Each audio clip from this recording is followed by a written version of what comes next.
وما أمروا إلا ليعبدوا الله مخلصين له الدين.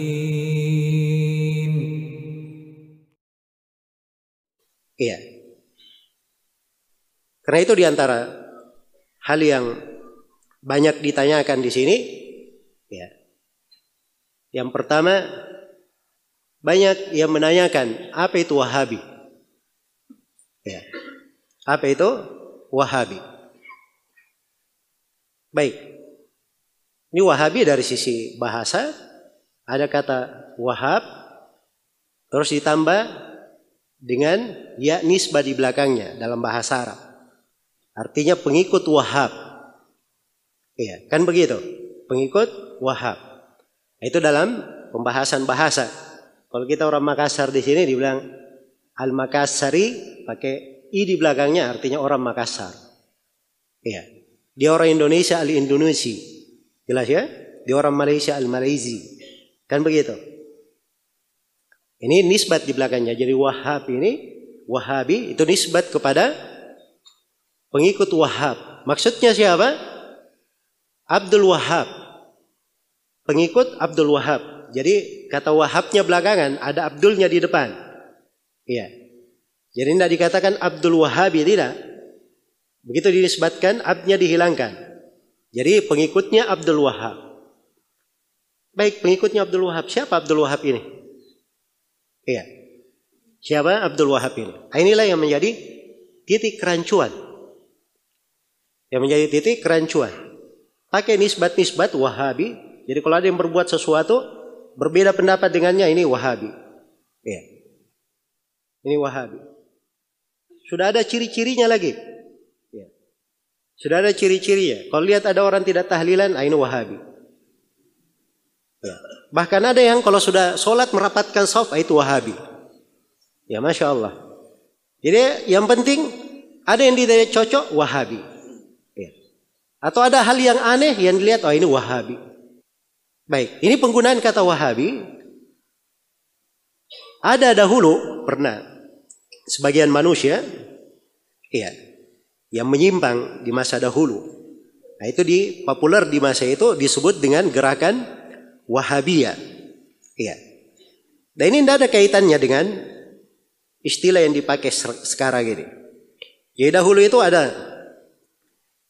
yang dikatakan dengan istilah Al-Wahabiyah. Orang-orang Wahabi. Ya. Orang-orang Wahabi. Nisbat kepada seorang yang bernama Abdul Wahab bin Abdurrahman bin Rustum. Abdul Wahab bin Abdurrahman bin siapa? Bin Rustum. Iya.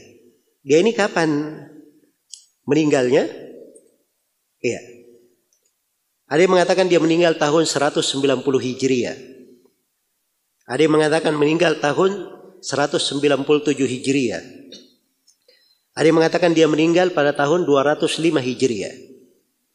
Yang jelas ini kelompok Wahabiyah ini nisbat kepada Abdul Wahab bin Abdurrahman bin Rustum. Ini pemikiran Khawarij Ibadiyah. Iya. Ekstrim sekali. Di dalam mengafirkan orang, dalam mengeluarkan dari keislaman. Karena itu banyak dari ulama, khususnya di wilayah yang dia hidup, dia ini hidupnya di Afrika Utara. Dia berada di Afrika mana? Utara. Ya, dan waktu itu ulama-ulama yang berada di Afrika, khususnya di di Andalus waktu itu, mufti Andalus pada tahun yang meninggal pada tahun 478 Hijriah, Ali bin Muhammad Al-Lakhmi, itu mengeluarkan fatwa tentang kesesatan apa? Al-Wahabiyah ini. Nah, akhirnya dipakai oleh sebagian orang. Dipakailah gelar Wahabi. Wahabi itu begini. Kriteria terkait dengan Wahabi di masa ini. Abdurrahman bin siapa? Abdul Wahab bin Abdurrahman bin Rustum. Ya. Kalau ini tidak ada silam pendapat di kalangan ulama tentang apa? Tentang kesesatannya. Ya. Tentang kesesatannya. Tapi yang menjadi masalah adalah terkait dengan masalah penisbatan Wahabi ini kepada Syekh Al-Mujaddid Muhammad bin Abdul Wahab An-Najdi. Iya. Ini yang menjadi masalah. Dinisbatkan kepada beliau nama Wahabi.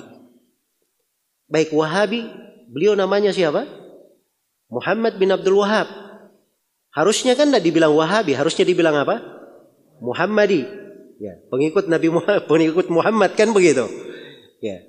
Tapi ya itulah orang-orang yang senang memberi gelar-gelar, ya dia cari juga yang cocok-cocok sebagai gelar. Ya kalau dibilang Muhammadi, oh gawat juga kita. Nanti bisa-bisa orang menyangka Nabi Muhammad. Ya kan begitu. Ya maka dicarilah gelar yang mencocokinya. Baik.